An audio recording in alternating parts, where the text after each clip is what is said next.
How's it going, everyone? I am Dylan. This is All You Can Board, and it's finally time for me to take a look at my top 10 games of 2022. I took a little bit longer to do this video than I did last year for 2021, and that's just because there was a bunch of games that I was pretty sure were going to land on this list, or even potentially in the top 5 that I wanted to play before I did this list. Obviously, this is one of those lists where you kind of just have to cut it off at some point because there's no way to play every single game from 2022, but there was a few I needed to play before I felt good about doing this list. So I will preface this by saying that even though I'm pretty confident that I've played all the games that had a chance of at least cracking the top 5, there's probably a game or two out there that if I played it from 2022 could maybe slot in the 6 to 10 range, or barely make the cut if I played it enough times. Obviously these lists are a little bit fluid that way, and we can always do check-ins later on and see how things have evolved. But as of right now, I feel pretty confident about this, and for a while I thought it was good. There was going to be lots of room for surprises to kind of end up in the top 5, and I still think there will be a couple. But there was also, I realized as I got closer, there were a lot of games that could have even been number 1. I think I waffled between a few, and I waffled between a bunch of ones that were going to end up in the top 5 and barely missed it as well. So yeah, there was a lot of competition here. So as always, we're going to go through this from 10 to 1. Before I jump in, I'm going to give a couple little honorable mentions that didn't make the list. This might be, I guess, a little bit of a spoiler, because this means you're not going to see them later on the list. So if you really want to go in completely blind, just skip this section. But I just didn't want to do this at the end. So the couple that I want to mention that barely didn't make the list. First one is Hot Lead, which is a really small little box game that I'm not going to get into all the ins and outs of how it plays and why I think it's great. But it was one of the bigger surprises from 2022. It barely missed cracking this list, which says a lot. So that's Hot Lead. Also, Guild of Merchant Explorers, awesome game. I only played it once. If I play it more and it continues to land the way it did the first time, I could see it kind of just cracking the top 10. But again, I think it would be in the 10 or 9 spot. I don't know that it would go much higher. We also have Terra Nova. Again, this is another one where I've never played Terra Mystica, and I've only played Terra Nova once. So I feel like it's just my lack of having played in that playground to be able to rank this higher. But again, I don't know that this would get to the top 5, but this is one that if I played it enough and it continued to land for me, and it wasn't then overshadowed at some point by Terra Mystica, maybe it slots in at it's somewhere between 10 and 6, but as of right now, just missing as well. So those are the ones I wanted to just kind of touch on as honorable mentions.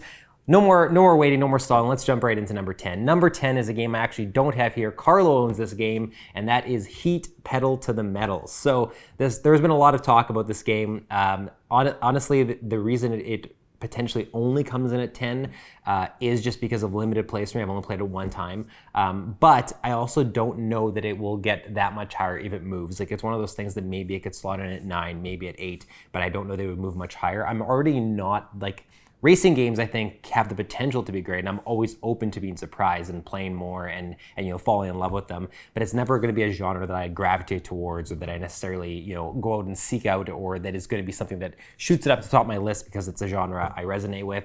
That being said, Heat surprised me for the fact that even though it's a straight up race game, the way that you're managing your hand of cards and having to decide what you want to use and when for when your car's coming around to getting close to a turn, and you look at what the threshold is that you have to be beneath on that turn with the cards you're playing to be able to clear the turn successfully. Having to plan ahead for turns that are coming up, and if you get an ideal card in your hand that you know is going to help you on a really tricky turn, sometimes having to keep that card in your hand for multiple turns and just kind of leave it there until you get there, or do you use it and hope you get something back that will help you? I'm not going to obviously get into all the rules and everything about Heat. There's how to play. I think Rodney even did a how to play that you could check out if you want to learn all the rules. But I will just say that it is for a game that is basically a race game. That's all you're doing is you're racing around the board. Whoever completes X amount of laps first wins.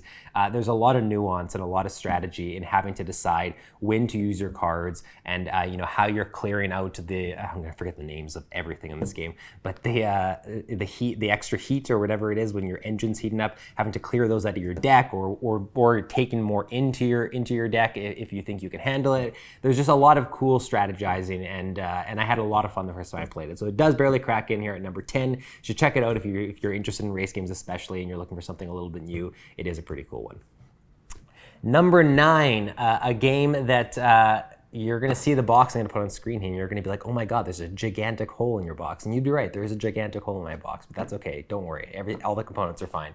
This is a game that was either number 1 or number 2, I think, on Carlo's most anticipated games of 2022. And it was up there for me as well, and I can't remember what either of our numbers are. I always forget to look these things up before I start filming. But that is a game called Dice Realms. So again, ignore the big hole, everything's fine. Dice Realms is a really interesting case. This is a really tough one to rank, really tough. I've now played this, I think, like 5 or 6 times. Might even be more at this point because I've played multiple times in one sitting as well. But essentially what this is you have dice that all have customizable die faces that are plastic and they kind of pop off and you are sticking them on. You start with these 2 dice that have these really generic basic die faces. Every game you're gonna have certain new die faces in the game. If you've played Dominion, this is basically Dominion with dice in a lot of ways. Not entirely, but in a lot of ways. So in Dominion, you could have different cards featured in that game that you were going to buy from the market. So every game felt a little bit different based on what's in the market, and you're having to adapt, saying, okay, is this going to be a game that's focused more on this or this, depending on what's available. Dice Realms is very, very, very similar, if not identical, to that philosophy, in that you are going to pull these kind of like cards out of this bag to determine which die faces are present in that game, aside from the basic ones that are always present, and that's going to kind of dictate how you strategize that game. What is grain going to be something you have to really watch for because it's going to be really valuable in this game, or is grain not going to be valuable at all based on the die faces that are available? Is the winter die going to be extra horrible because you pulled something out of the bag that changes the faces of the winter die? And the winter die should specify something that is rolled for both players, and it can be good or bad things, usually bad things that happen every round. So your game is modified a lot by just that setup and knowing what's in the game. And then at that point, turns fly by. I mean, like they are almost entirely simultaneous. You're essentially just rolling your 2 dice or more if you acquired more dice every round, and you're just getting what is on the die face. It could be upgrades to be able to upgrade those die faces. It could be grain that you're going to be using for a few different reasons. It could be straight points. It could be gold that you're going to be using to buy different things or buy re-rolls and buy more dice. So depending what your strategy is, you can't go for everything effectively. So you kind of have to pick certain lanes and diversify when it makes sense, and while playing into the strategy of whatever die faces have been presented that game. So the reason I say this is really difficult for me, it was difficult to rank, and I think it's going to be a game that kind of fluctuates as I go forward here, is I've had really good games of Dice Realms, and I've actually had really bad games of Dice Realms. This is one of those games where sometimes with the die faces that are in that game, you just have a really poor setup and you have a poor game, and that can be mitigated just by being aware of what makes a game good or bad, but that takes multiple plays, because then at that point you could say, okay, I know these go bad together, I'm going to flip these out, or you have your preferred setups and you say, let's just use these die faces. But that takes multiple plays to get there. So for someone who's just getting to Dice Realms, you're not going to have that knowledge from the get-go. You're kind of at the mercy of either using the setup examples and suggestions that are in the book, or randomizing it, which is, it seems to be that's like, in some ways what is expected for you to do, because it's in the setup, it has a bag that you can pull tiles from. I think the game wants you to get to that point, but you have to be able to identify when you've just pulled a bad matchup that's not going to be fun. And in my case, I still am not there even after multiple plays. And so sometimes the setups I just find less interesting, whether that's because there's no attack faces that have come up, so there's not enough player interaction, or too much player interaction, or too much focus on something like grain, which is less interesting than some of the other die faces that could become available. I would just say that the variability here can mean that if you only play this a couple times, for instance, there's a chance that you could have 2 subpar plays and leave thinking, yeah, Dice Realms is kind of a lackluster game. But then I've had other games of Dice Realms that I'm like, that was a game that played in 30 to 45 minutes. It felt great. Even though whether I won or lost, it felt like I was in it and I had a strategy and it was, it was flowing well. We'll have a lot more to say about Dice Realms. This will likely be covered in whether it's a full standalone review or on an Play It Skip or somewhere where we can get into a lot of these thoughts, because I have way more I want to talk about right now, but it would take up the whole video.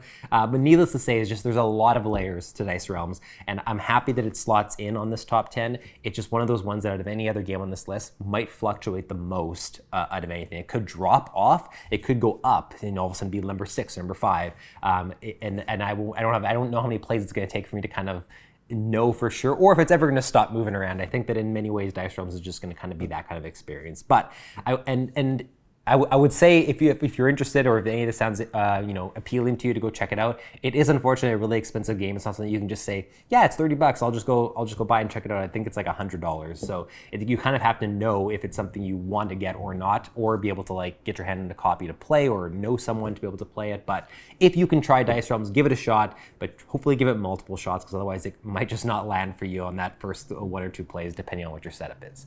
That's Dice Realms number 9. All right, coming in at number 8 is a Reiner Knizia game, surprise, surprise, and it is a little one called Longboard. I recently covered this in an Own It Play It Skip It, and it does slot in my number 8 game of 2022.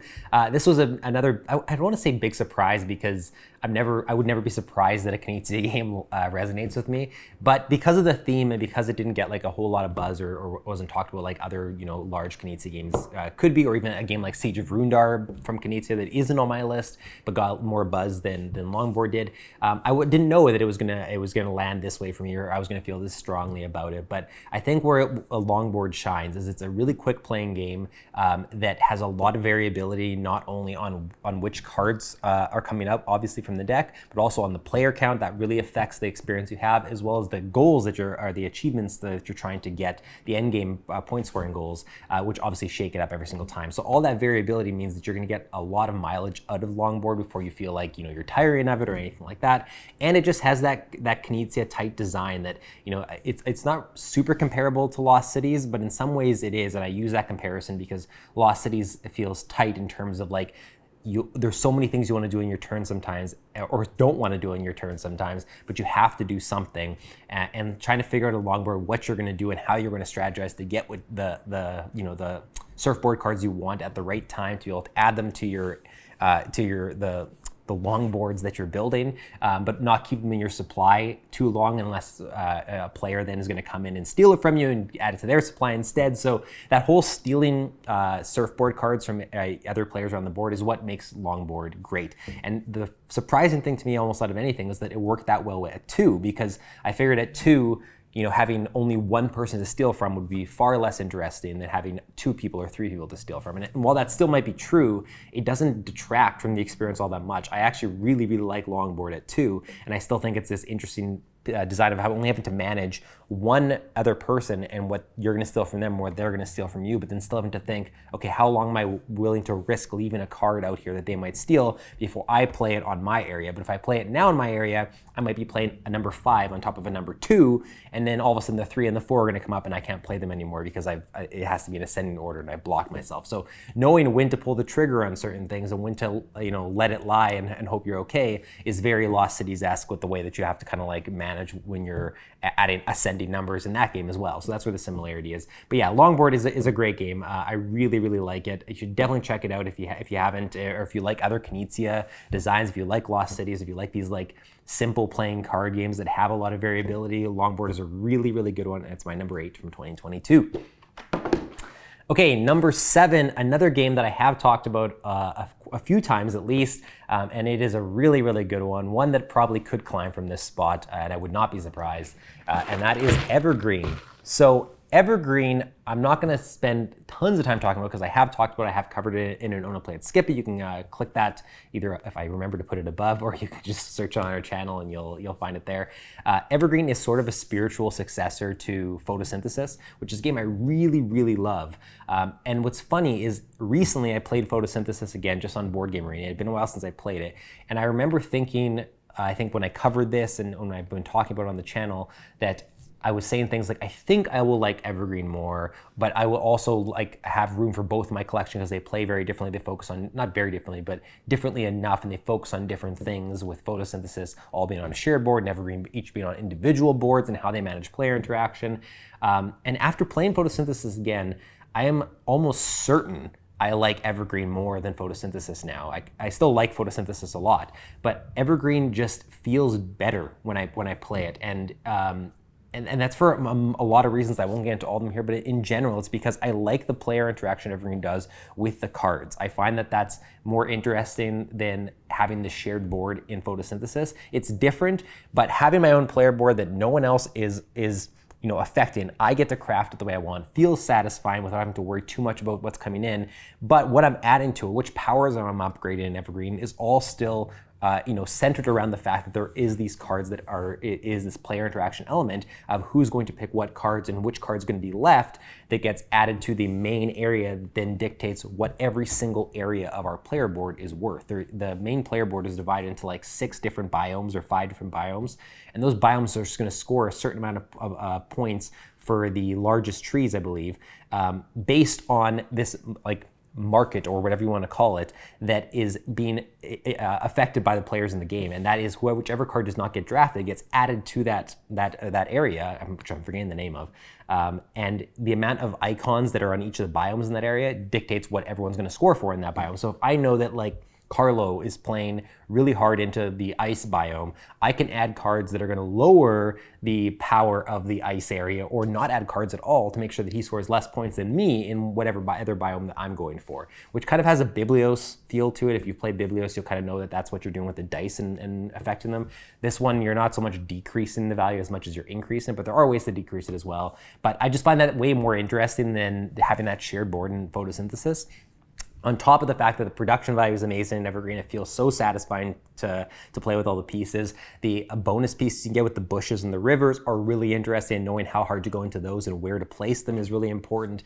Managing the sun in just the 4 positions instead of multiple the sun rotates multiple times in photosynthesis. In Evergreen, you just have 4 rounds. It's going to be in each spot once, so you kind of have to plan way more conclusively on how you're going to really take advantage of where the sun is. It just The combination of everything, Evergreen is just a really, really solid game. This is easily one, like I said, that could climb on this list. I don't think ever be number 1 on this list, but there's a lot of games that I could see it going ahead of just by having more plays, but I'm really, really impressed with it. I love Evergreen, definitely one of my favorites of 2022, and that's why it's number 7. All right, number 6, another game you've heard me talk about a lot. I've definitely featured it on my top 50 games of all time. It was on there as a debut. That is a 2-player game called Caesar Sees Rome in 20 minutes. I'm not going to yell it out this time because I do that all the time, and I think that joke's run thin, and I don't want to hurt my throat.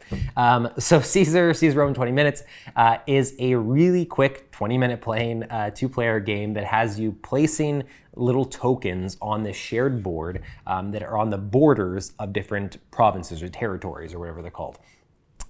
Every single territory will have a certain number of spots around it to place these tokens, and you have to place on the border of territories. So one side of your token is going to face one territory and one's going to face the other, and each token has 2 sides to it with a different number on each side. You're basically designating a power to either territory. So you might have a token that says it's a 1 and a 5, for instance. I don't even know if that's a token in the game, I can't remember, but if I position it so that this territory gets a 1 and that territory gets a 5, I'm putting way more strength in one territory than I am in the other. And when you combine all the borders of the territory, once all tokens are placed, whoever has the most power in that territory is going to win that territory, be able to place one of their player tokens into it, and you're basically trying to get rid of all your player tokens first to win the game. So you want to win territories to do that, but if you win adjacent territories, you get to place extra tokens out, so it becomes this race of who can place all their tokens first, and you're really finding ways to kind of double up on placing tokens. There's also bonus powers that let you place additional tokens as well, or do some other cool things. So it's really simple, it's really quick playing,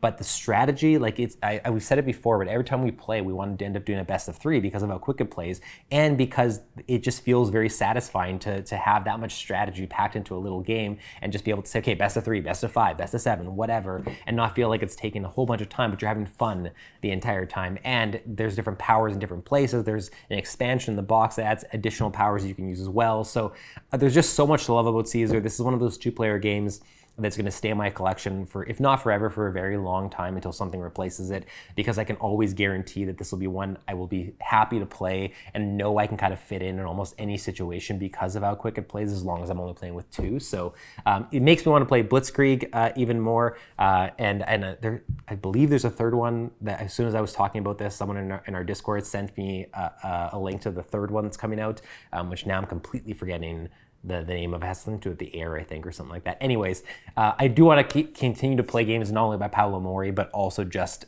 in this line because of how satisfying this game was. So if you're in 2-player games, if you can get over, if you're not into the war theme, neither am I. Like that's something that I had to overcome. That's why it took me, I never did play Blitzkrieg, and it took me a bit to sort of, just go in on Caesars, because the theme isn't something that necessarily speaks to me. But I think beyond that, it's just a great game, and I can kind of look past the theme. So the only downside I will say to this game is I think the solo mode is not great.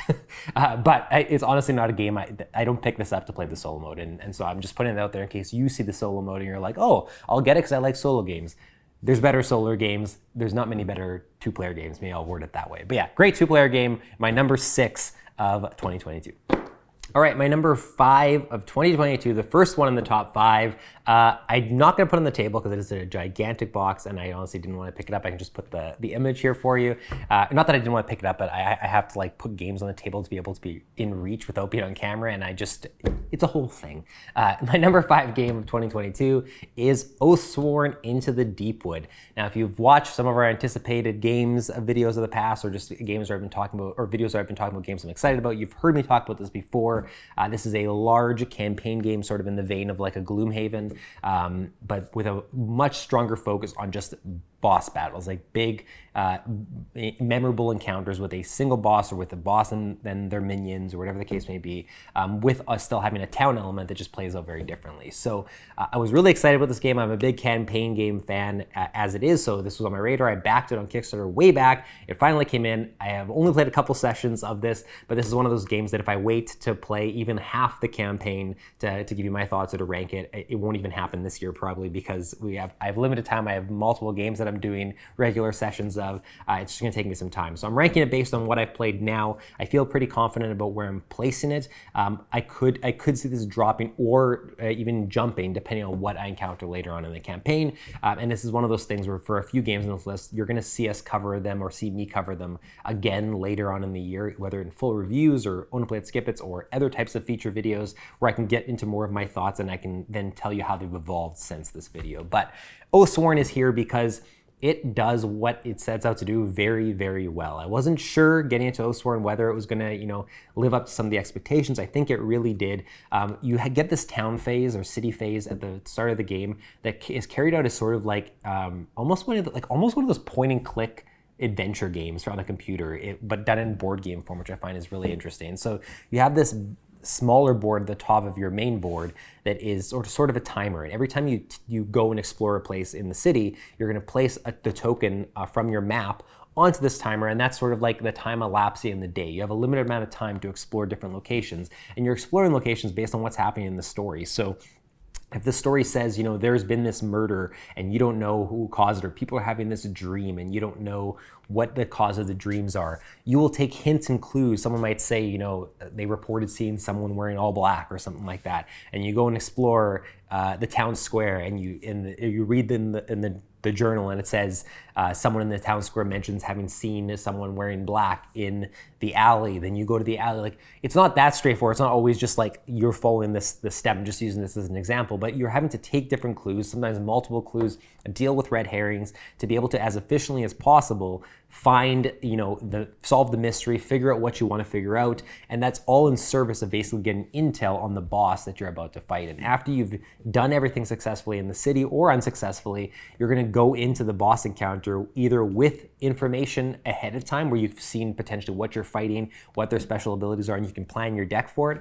Or if you did poorly, you might go in blind and you have to just kind of deal with the surprise of what this boss can do. And then the boss encounter is where the game shines. So much of this game is revolved around the items you're collecting for your characters, so like in terms of armor, in terms of weapons, in terms of items you're bringing with you, different things like that. And you get a lot of those from the bosses you defeat, as well as from buying them in town, things like that. And so when you beat a boss, you sometimes get items off the boss, like a horn from that boss, or a tail, or things like that have flavor as from that boss, and then are weapons or armor and stuff that you can use. So you feel like you're using the spoils of the battle that are from that boss itself, which is a really, really special thing that it does really well. And your character is being customized a lot as you go because of that as well. You're going to unlock new abilities, things like that. So all the things you can expect from a campaign adventure game. And the boss encounters themselves, it's not just, take down the HP of the boss. They have different sections. They have their front and their rear and the flank and their arms and different things. And so if you're fighting a boss that uses its jaw to attack, you want to potentially take out its jaw first so that its attack does less damage, and it makes it a little bit easier to take out all the other limbs, because you have to take out every single area of the boss to win the encounter. So that is really cool. It plays really well, lots of strategy. You really have to think and with your teammates and kind of figure out how you're all going to act to be able to take down this boss. And every time we've taken down a boss, it's felt like it was very close. Even when on one of them, the last time we played, it felt like, oh, actually we're destroying this. And then all of a sudden I realized that the boss is almost meant to feel like you're doing really, really well. And then at the very end, it gets really difficult. So at least that's what it was for us. But all that to say, Oathsworn is a really, really solid campaign game. The reason that I'm saying it could fluctuate and go kind of up or down the list is if they continue to find ways to innovate on this and add more wrenches into it and in both the city phase and the boss phase over the course of the 20 plus scenarios that are in the box, I could see this even going up, climbing, maybe even into like top 3, maybe even into top 1, who knows? Because I really am enjoying this. I just kind of wonder how long that variety will last. Whereas the flip side, if after 15 sessions, it's like, yeah, we've done this before, we got take out all the limbs. Okay, it attacks with its left hand, so we're gonna take that out first. And it feels like a little bit, we're just kind of following that same formula. I could see it kind of dropping or settling into this spot, whatever the case may be. There's just a lot to love in Oathsworn. It's gonna take a lot more before I'm ready to cover it as a full review and talk about it in full. But I will say that even right now, it's really wowing me, and it's number 5 on my top 10 of 2022. Number 4, okay, this one, I don't know that it'll be a full surprise to everyone, because I know a lot of people have been talking about this game and they really like it, but it's a surprise for me that it's ahead of, specifically Oathsworn, because it's such a small box compared to Oathsworn, a gigantic one, and even Caesar, because this is also a 2-player only game, and I had Caesar pretty high on my top 50 of all time, and I'm ranking this above Caesar. So that game is one that is a 2-player version, a dual version of a game that had been released before, and that is Splendor Duel. So this is the newest game that I've played on this list, and it left a huge impression in the couple games that I played of it. So Splendor is a game I already really like. I've talked about it a lot, and I've talked about games that do things like Splendor, like Project L, and most recently Point City. There's a lot that Splendor does that other games borrow from, or that Splendor is borrowed from other games as well. That is just that simple engine building idea of the more gems you collect, the easier it is to afford things, and it ramps up, and whoever can hit that 12 points wins. Splendor Duel is a 2-player version of that, in the same way that Seven Wonders Duel is a dual version of Seven Wonders, where it takes the DNA and the essence, but it changes it and makes it into a foundation that is best at 2. And Splendor Duel does that so well. It does it very similarly to how Seven Wonders Duel does it, and I think that's why it's resonating with me so much. The biggest comparison I can make is that Seven Wonders Duel has the multiple win conditions, where you can have the science victory, the military victory, the points victory, and it never feels like you're completely out of it, because if someone's doing really well in one, you can gravitate towards the other and kind of put the pressure on in a different way. Splendor Duel does the same thing. In this one, you can get 20 points to win instead of 12 like the original Splendor. Or you can get 10 points in a single color. So you can go just hard into one color and get 10 points there, you win the game. Or you can get, I think it's 10 crowns. And crowns are like a new thing that can appear on the cards that you're buying. So they can have 1 or 2 crowns on them. If you get enough of those crowns, you get 10, you can win the game. Having all those avenues to win means that in the games that I played, I changed the win condition I was going for both times in the middle, and that felt so satisfying to do that and react to what your opponent's doing to be able to win the game. I love that in Seven Wonders Duel. I love it in Splendor Duel. It hits that same note in that exact same way that's so satisfying. The other cool thing is that normally in the original Splendor, you just had gems in piles and you were just buying from them.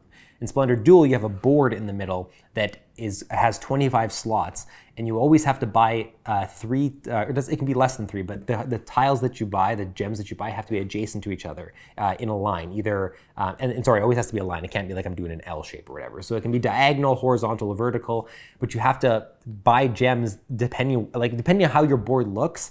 You're not always going to be able to get the most efficient buying of gems that you would like to. Whereas in Splendor, you could be like, okay, I need 2 blue, so I'll just buy 2 blue because they're available.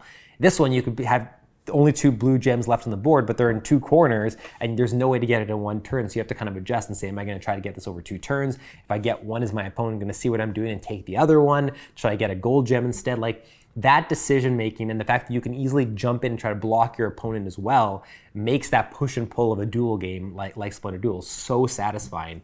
There's so many things. Every time someone collects 3 crowns or 6 crowns, there's these bonus tiles, bonus cards you can get that give you extra points and extra abilities. There are abilities on cards now, so abilities trigger as soon as you buy the card, and some of them can just be get another turn straight up, take another gem from the board. One is like the card is wild and can be added to any single current color that you have in your sort of supply that you're building up.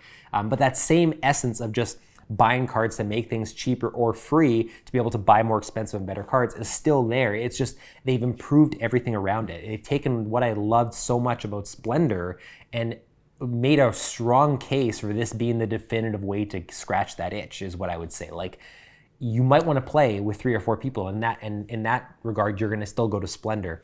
But I cannot see a situation where I want to play Splendor with 2 and I will not just play Splendor Duel instead. This is at 2, this is better in every way. They've improved on everything that I loved about Splendor for a 2-player game. And it might even just become that I would rather just play Splendor as Splendor Duel now. And if I have 3 or 4 people, I'll just play something else instead, because this is just such a great version of the game. Now, I need to play it more if I can definitively say that. It's just that this has left such an impression from that first play. The things I love about Seven Wonders Duel and Splendor mixed together into a package. This one, like I've said with a few of the games on this list, could fluctuate, but I don't think this will go down. I say that it could fluctuate by the fact that I think this could go up. This could be a game that if it continues to hit the same way that Seven Wonders Duel has hit for me over multiple plays, this could be a top 10 game for me over time, like in terms of my top of all time. But even without that, I think that it's going to be one of those games that's in the top 30 or whatever for a long time, just because of the fact that it is just such a solid 2-player game, and I love having those in my collection because I play 2-player games a lot, and I like the ones that I can come back to and it feels differently, or I can just go for victory in a completely different way. Splendor Duel has that. Solid game. I'm glad that there was so much buzz around it and it convinced me to get it and check it out for myself, because oftentimes in the board game industry, when they come out with a new version of a popular game like Lost Cities Roll and Write or Splendor Duel to Splendor or whatever, I never know if it's going to be one of those cases of, yes, they've improved it, or they're just trying to cash in on the name, all the different Azul versions, whatever. So for some reason with this one, I just thought, yeah, okay, 2-player Splendor, like Splendor already plays good at 2, like do we really need this? And then hearing all the buzz, I decided to check it out, and I'm so glad I did. It's a phenomenal game. I'm going to be playing this for a long time. Number 4 of 2022, Splendor Duel. Okay, number 3, a game that, this could have been number 1 or 2. I'll pull it out before I even talk about it anymore. It's a game that I am super impressed by, and that is Mille Fiori. So this is a Reiner Knizia game. It's my top Reiner Knizia game of 2022. I wanted this so badly that I went and bought the French version, and I used the PDF to read the English instructions when I need to, because it was the only way I could find it to be able to get it sooner. Mille Fiori is an interesting case, and I'm going to tell you why before I tell you like the reasons I like it. And that's because as a 4-player game, this is one of the best games I played in 2022, bar none. It could be, as a 4-player game alone, it has every right to be number 1 on this list based on the experience I had. I thought it was such a phenomenal game at 4. Everyone was impressed when he played it, and it felt so satisfying to play. Me and Carlo were both blown away. As a 2-player game, it was really subpar for me, and that's because everything that Mille Fiori does best is kind of lost at 2 in some ways. So how this game plays is you basically have a bunch of different areas on the board, and everyone has their 30 or 27 colored diamond tiles, almost in the same way as in Kingdom Builder you'll start with your like 30 wooden tokens you're going to be placing. But in this one, you're placing based on the card that you draft. So you're going to have 5 cards, and you're going to look at them, pick one, draft it to your left. Everyone's going to reveal the card that they played, and you're going to play a diamond to the area that is on the color of the card that you played. And so you're going to be playing to different areas. No one knows what has been chosen, where you're going to play until they've been revealed. And every area scores differently. One might be you have to keep building adjacent to that one. One might be that you're kind of building a pyramid and you're scoring for everything underneath when you place something. Another one, there's these boats that you're moving across this like sea track, and depending where it lands, you're scoring points or getting bonuses.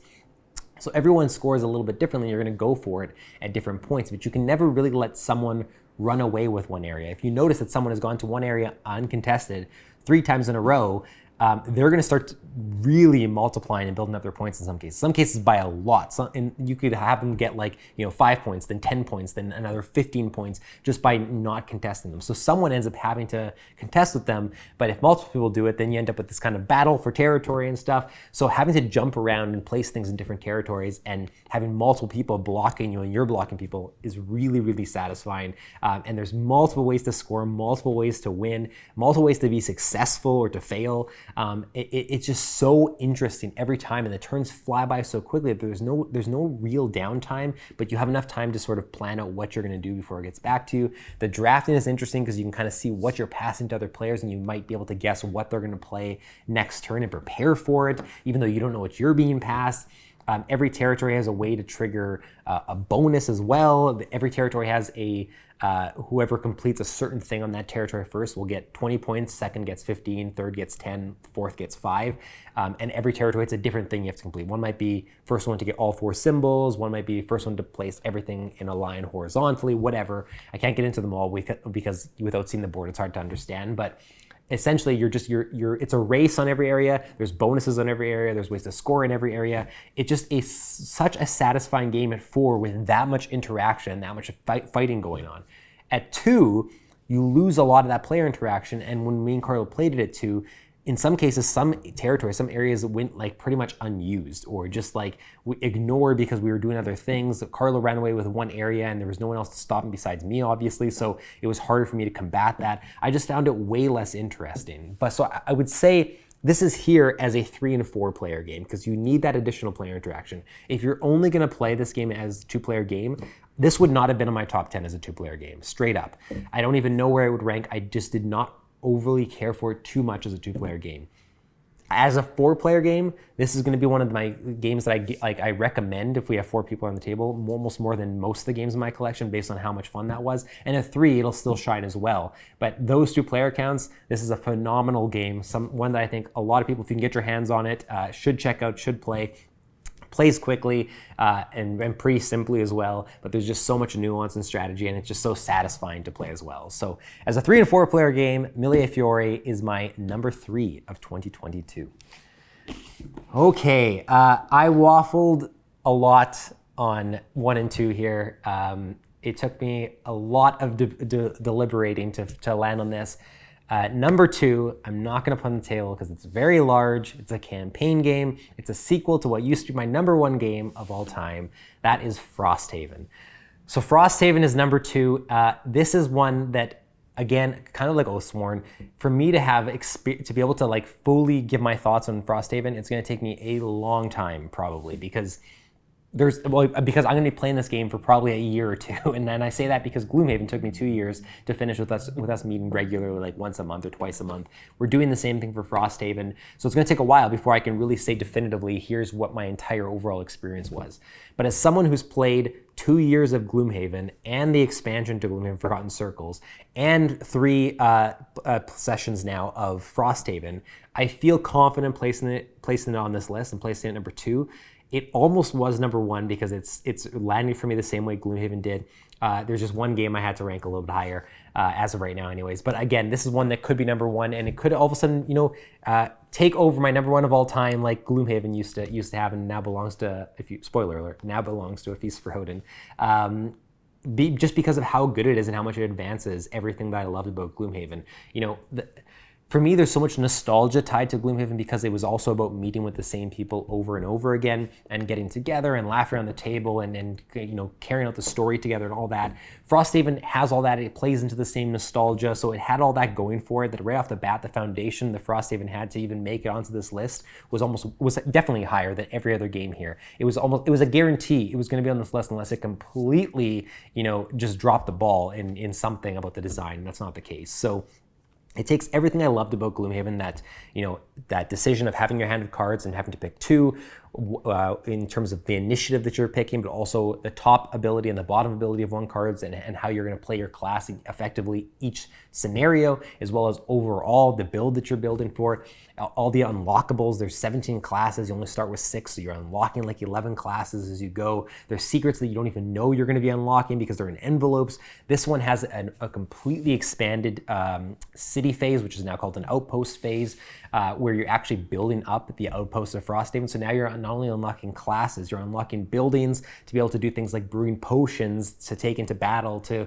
crafting items and weapons and armor to be able to improve your character, and a bunch of more things that I can't get into because it'd be spoilers, or I haven't unlocked, so I don't even know what they are yet. But you're building those buildings, you're upgrading them to get better effect out of the buildings. Your outpost is coming up under attack in the outpost phases sometimes, and you're having to defend Frosthaven, and you can fortify the walls, and you can fortify your town deck, which is like the attack modifier decks from Gloomhaven in this game, except it's for Frosthaven's outpost in and of itself. There's just so much more in Frosthaven, but they've also improved in things that in some ways were lacking about Gloomhaven. I will say that so far, as much as we're playing with the narration, the audio narration for the story, and I'm already feeling a little bit better about it than I did in Gloomhaven. Gloomhaven didn't shine as a story game; it shined as a campaign game. I think Frosthaven will probably be the same thing. Nothing about the story so far has really blown me away, but we're early and that could change. But that's, again, not the reason I'm coming to Frosthaven. I'm not coming for an epic story. I'm coming for an epic campaign experience that's evolving as we go.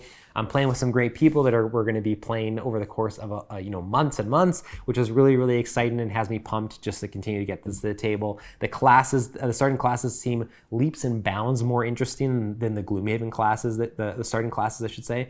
And I'm playing the Blink Blade. I'm really, really enjoying my time with that class and seeing what everyone else is doing with theirs. All in all, it's just everything I loved about Gloomhaven and what made it one of my top games of all time, and it's improved for me. So it's going to take me many more plays to be able to definitively say, here's my review, here's my comparison, here's how these games, or here's what I think about it in the long term. Is it better than Gloomhaven?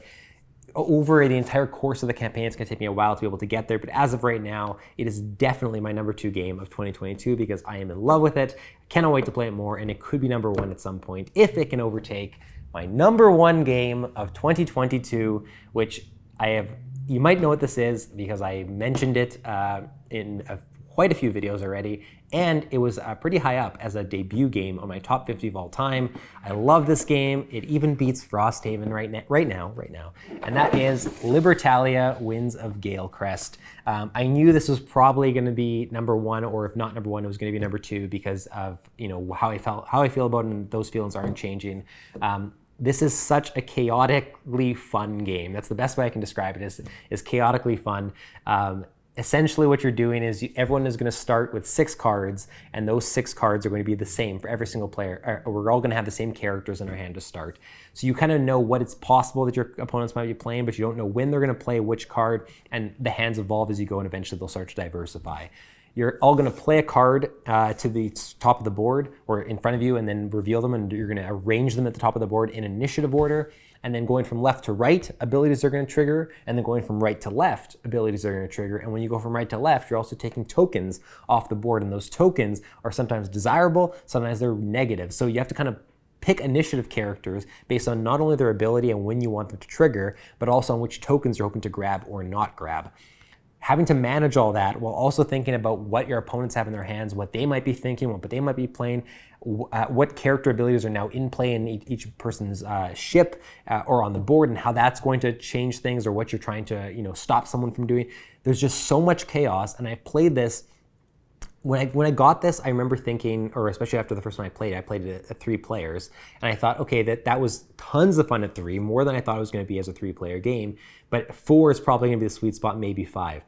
I mean, I played it at 3 again. I think I played it 3 times now. But we played it as a 6-player game, the full max player count, and it was amazing with 6. Like, I don't even know what player count I love this the most at, because at 6, it's way more chaotic. You're having to do, I guess, less strategizing in some ways, because you can't plan for every case, every scenario, because there's so many people in play. But there is still planning you can do, and having the game change so much based on all the characters, the 6 characters every round that are being played. This is just one of the games that I've had the most fun with in a long time. Obviously, you know, at the essence of board games, we're playing to have fun. I think that's probably almost universal. I'm sure there's some cases where you're not playing to have fun, but in general, I would say that's the reason we come to board games. We get other things out of them. I get lots of different things out of board games. I get something different out of Frosthaven, for instance, because I'm also around the table with a bunch of people on a regular basis. So there's that bonding, and there's that you're seeing people, and it feels like coming home and all that kind of stuff. With Libertalia, all it comes down to is it's just pure fun for me. Yes, I'm sure that if I dug into it, or someone else, you know, I read something where it digs into it, they would be unbalanced in this way because of these cards, or this would make it harder to strategize, so you can't really like always play for the best strategy to be able to say, I did this to win. Sometimes it's going to be luck, whatever the case may be. But at the end of the day, I just have fun playing Libertalia, unlike a lot of other, I shouldn't say unlike, but more than other games that I play sometimes. And it's consistent. It's every single session that I played of Libertalia, I've left saying, I want to play that again as soon as I possibly can, and I don't care what player count, maybe besides 1 or 2. I play with that 2, 3, 4, 5, 6, or sorry, 3, 4, 5, 6. Get it to the table, let's play it again, because I just love it. It's just a phenomenal game, and it's one that I think it's not going to land the way it's landing for me, for everybody, but I think you need to give it a shot, try it out, and see how it lands for you. And just go in with the expectation you just want to have some fun with a board game. You just want to have a great experience where you're laughing and where you leave saying, that was a riot. And I've thought that every single time I played Libertalia, and I think that this game is going to be a mainstay in not only my collection, but on my top lists of all time, and just one that I always gravitate towards in the same way that I talk about, you know, other games you hear us talk about all the time, like Agricola for Carlo and Feast for Odin for me, and Carcassonne for Carlo, and Keyflower. Like, I just think this will end up being a mainstay because of how much fun I have with it. It's my #1 game of 2022, and I think it really, really deserves that spot. That's it. Those are all my games, my top 10 games of 2022. Again, there are several games I have not played, several games I have not played from 2022. It's possible that some of those ones, after I play them, could be ones that slot in here. I'd be surprised if they slotted in from 1 to 5, because I played the ones that I really thought had a chance of being in the top 5, I think. But as always, no one does one of these lists and has it not be fluid. There's no way you can do a top 20 game of whatever year, either on January 1st or July or whatever, and still have it be definitive. Things are going to change as you play certain games more than others, or as you discover that, you know, your interest is waning in this one or increasing in another one. So this is a fluid list. This is how I feel right now. Later on in the year, I'm not going to do like a top 10 or whatever, but when we get to our top 50s, and as we start to rank games in other categories, like whether it's 2-player games or 3-player games or party games or whatever, you'll start to see some of these games, you know, go ahead of each other in different ways, I'm sure, and there'll be adjustments. But as of right now, I feel confident about this, and I don't think any of these games is going to move all that much, that there's going to be any drastic shifts. So let me know in the comments which of these surprised you the most, which ones you agree with, which ones would be in your top 10 of 2022. In fact, just give me your top 10 games of 2022 in the comments. I'd love to hear what everyone else is playing, what else is resonating with you. I love all these games. I cannot wait to play all of them more and see where they land for me over the years, the months, the years to come. So thank you so much for watching, and we'll see you next time.